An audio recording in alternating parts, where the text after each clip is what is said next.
Alrighty, guys, welcome back. Earlier, we were talking about Dak Prescott and the future that he may or may not be with the Dallas Cowboys after the 2024 season. And now we're going to be talking about could schools face bankruptcy from the name, image, and likeness lawsuit? So we got some more juicy details on that. Yes. So Yes. this one, this caught my eye Mm-hmm. because I know so much about this. So I'm Mm-hmm. looking forward to hearing this and hearing what you have to say about it, and then I'll give my take as well. So, because I Okay. know you know a lot about this as well. Mm, I know some. I know some. Okay. You just So be selling yourself short. Meet the man responsible for bringing disorder to college athletics and who could shape its future. On Thursday, within a matter of a few hours, the current unruly state of college athletics was on full display. The NCAA's transfer portal buzzed to life with dozens of new additions who've been lured away by financial inducements from booster-led collectives.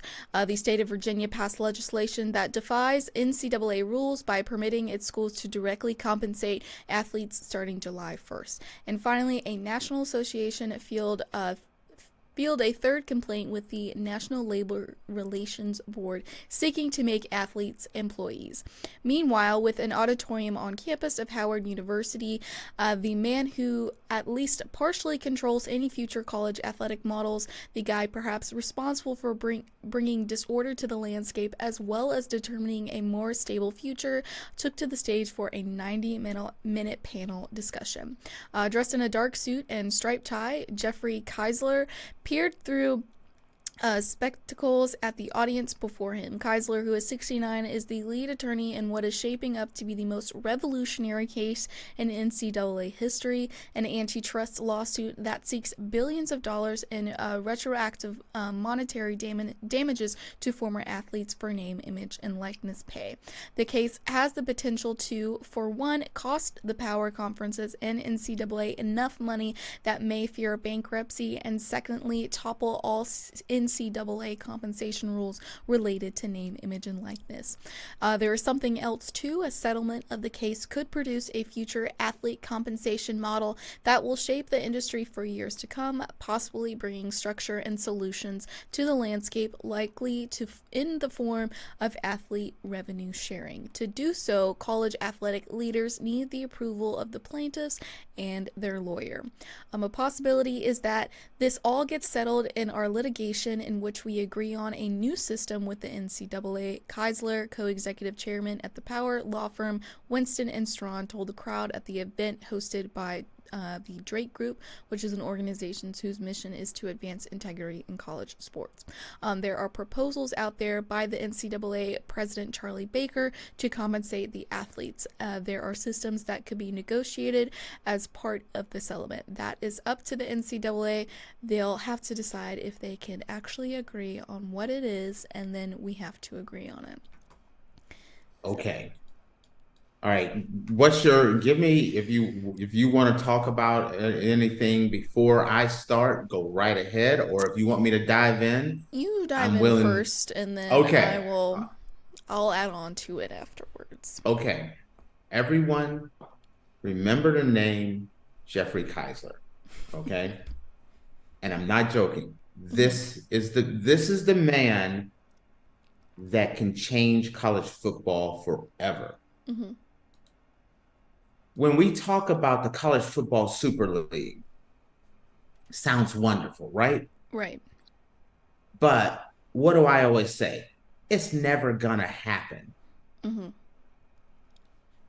It can't happen because of that man right there, Jeffrey Mm-hmm. Kaiser.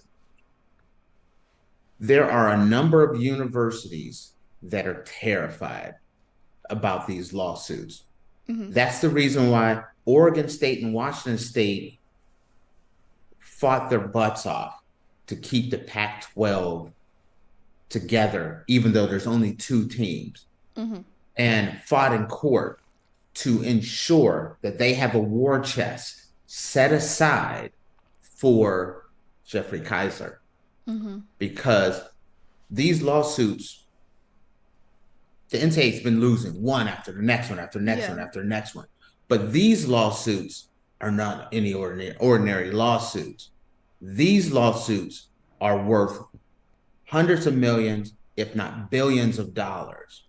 These lawsuits, some of these schools and universities are desperately scrambling to get money and start to build their own slush fund, terrified that when these judgments come down, these schools are going to be expected to pay millions, hundreds of millions of dollars to former players. And guess what? It's justified. When you go back and you look at all these players for all these years, all these universities were making money off of their name, image, and likeness, off their jersey sales, off their television deals, and these kids were getting nothing. You look at Terrell Pryor getting thrown out of school because he gave away some of his memorabilia. A number of players have gotten thrown out of school, suspended. Reggie Bush doesn't have his Heisman Trophy because he sold some of his, he took money from boosters and things of that nature. The NCAA in college football has had their boot on a lot of players' neck for a long time with the rule that they're amateurs, but we can make as much money off these guys by paying them just for their college tuition and holding them back. And now the floodgates are open, and now they're like, go ahead and get as much money as you want, all this. But no one thought about the fact that, hey, what about the last 100 years of all these players, especially in modern time, in the BCS era, where these players, these universities are making hundreds of millions of dollars every single year off of these players that were getting nothing but a college degree.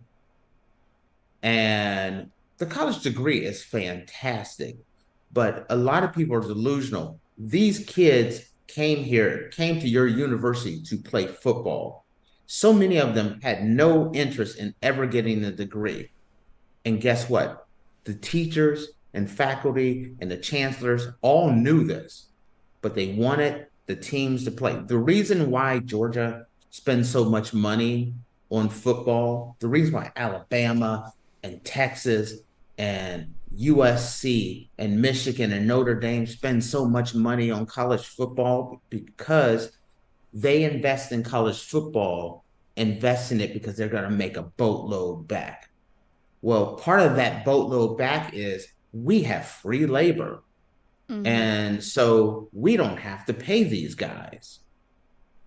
But we got television deals. We got this, and this. We're selling posters and jerseys and everything else.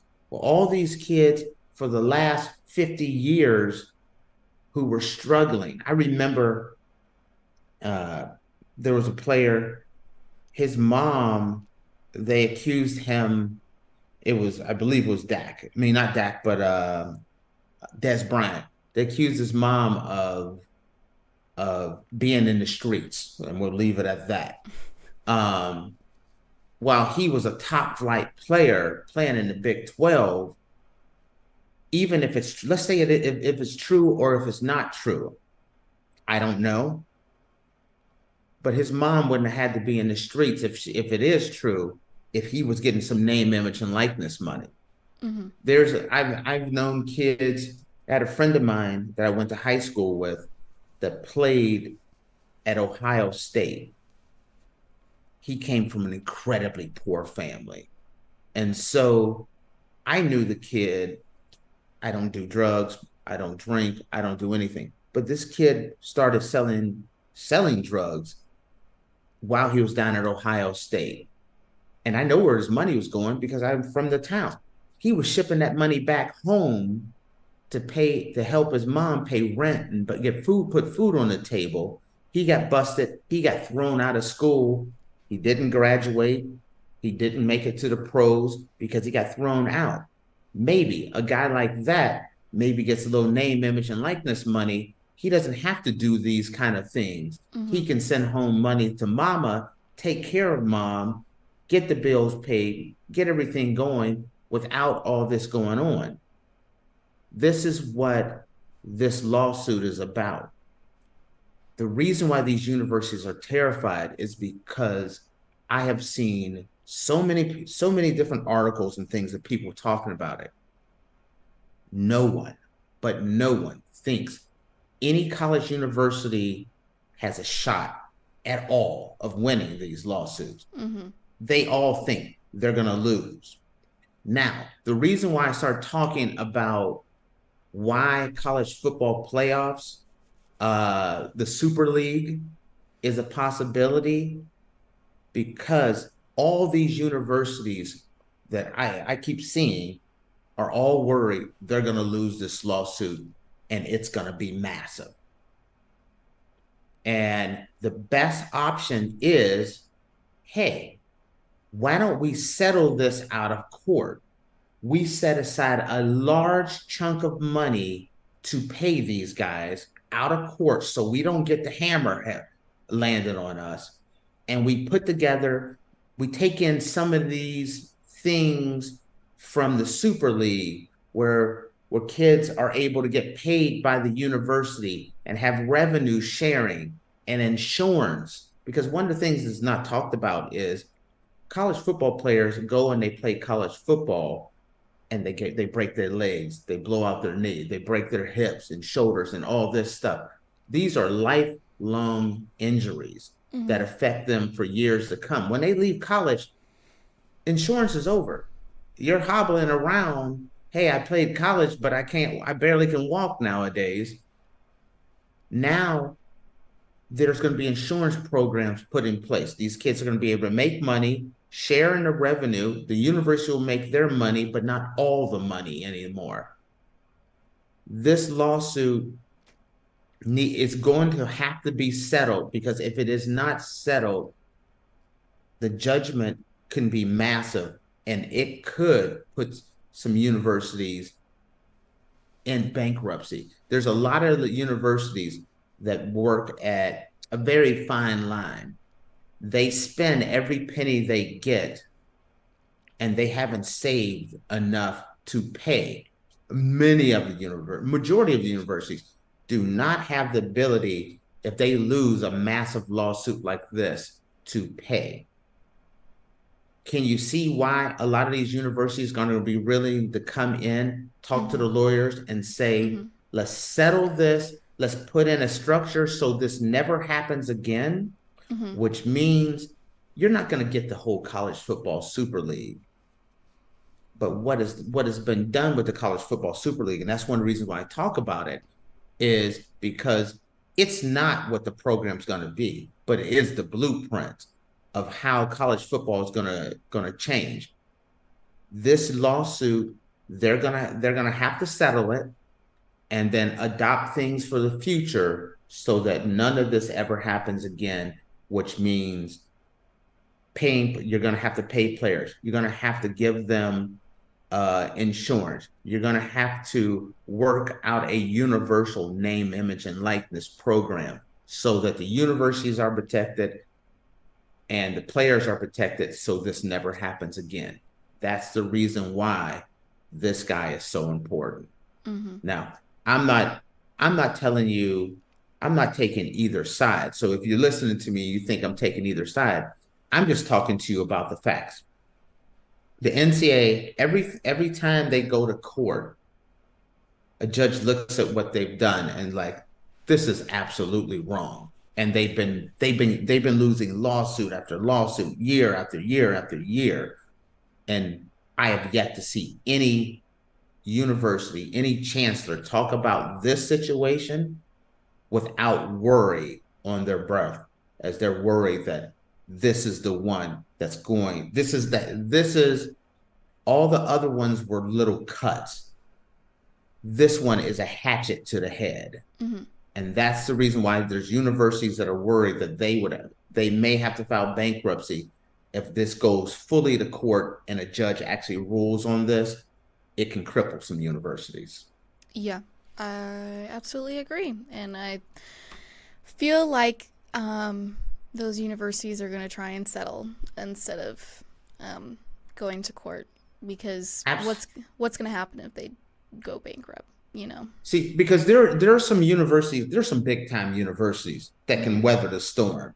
The Mm-hmm. Ohio States, the Michigans, the Notre Dames, the Texases of the world, the Georgia, the Georgia Alabamas of the world. They can take a major punch and reel from it, but recover. Mm-hmm.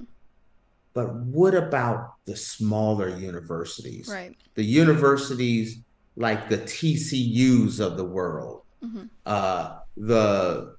the Mississippis of the world, uh, the Tulanes of the world. Mm-hmm. There are some universities, the Lehighs of the world, the Liberties of the world. Mm-hmm. Where are they going to get money to settle this lawsuit? Mm-hmm. They're not. Yeah.